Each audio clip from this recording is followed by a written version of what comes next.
Hi and welcome. This morning I'm going to be taking you through Microsoft Excel, the very basics of Microsoft Excel. We're going to add a few items, probably going to find the product of a few items, probably will divide a few items, and then probably will put some dollar signs and show you a few things in Excel that you can look at. So first you need to actually open up the Excel program. So you go to start and you can search for your Excel program. It's Microsoft Excel. You open it up and it opens up. This screen comes up and you select a blank workbook. After selecting your blank workbook, you will definitely need to make sure that it's blank, and I'll show you how to save it in a few moments. You can extend the screen by selecting in the corners, and or just maximizing it. So first of all, this home tab and the file tab we're going to look at first. So the file tab allows you to save. So you can save as, and you can look for where you want to save your stuff. Okay, that's what the file tab does for you. Allows you to save. You're going to save at the very end. So file save or file save as, you can print. But we're only going to focus on the save and the save as button today.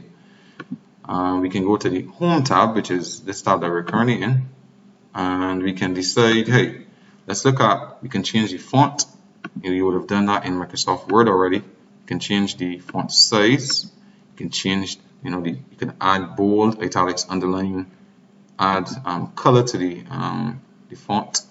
You can add background color to the background of the cells, etc. But we're going to focus on the basics. Over here, we have the type of number or the formatting for the cells. There's the currency, there's a percentage, there are the commas, Thomas style. But generally, you can actually select on or highlight the entire row or column, depending on what you're looking at, and you can select the number format that you want. There's general number, there's currency, it's the counting. There's so many different data types we're going to look at. However, for the beginner stage, we're only going to type a few things. Let's probably type name. Allow this first cell to be name, next cell to be age, and next cell to be, let's say form or class. Form, we're going to say marks, all right? And we're going to put the marks for 5 persons from 4 or 2, let's say 4A3. So I'm going to put Mark, I'm going to put Ted, I'm going to put Lisa, I'm going to put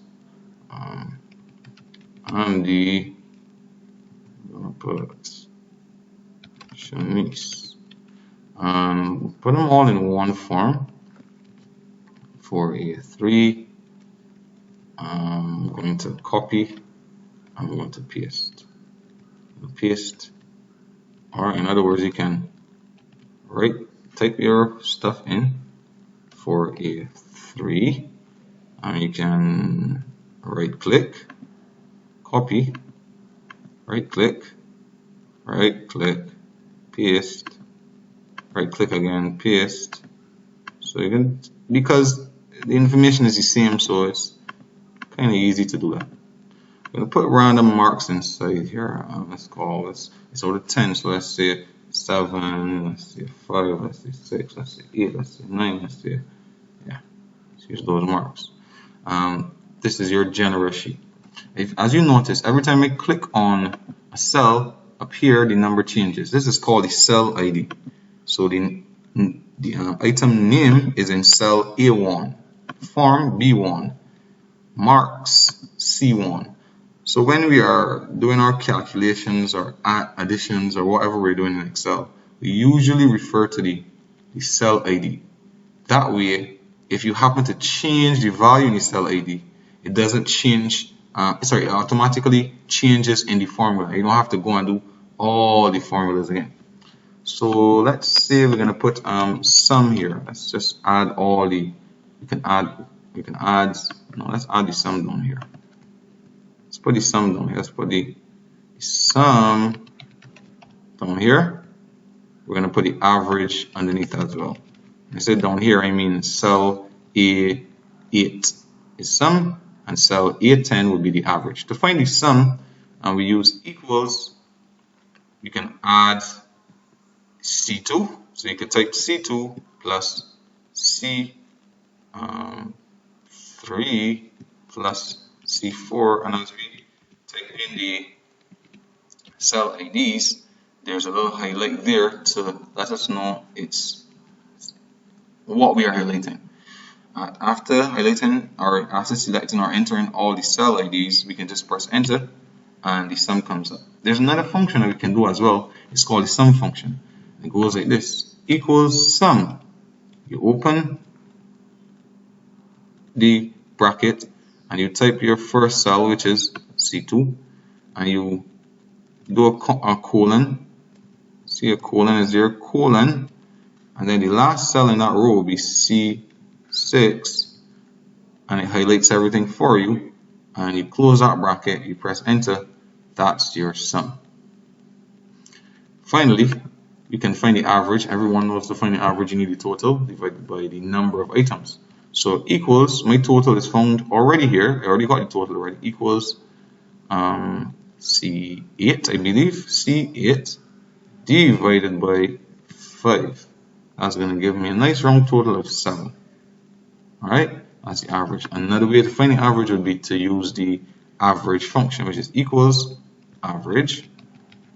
Open the bracket, and I usually have a start cell, which would be C2 colon C6. You can see it highlights whatever I have in my parentheses or the brackets. It will highlight. When I press enter, that gives me my average. So we save it now. Time to save. You go to File, Save, and you have to browse to where you want to save it. I have the mine in my documents already, so I'll just save it here. I'll change it as my first Excel, and it's there. Just like that, your item has been saved. Thank you for viewing.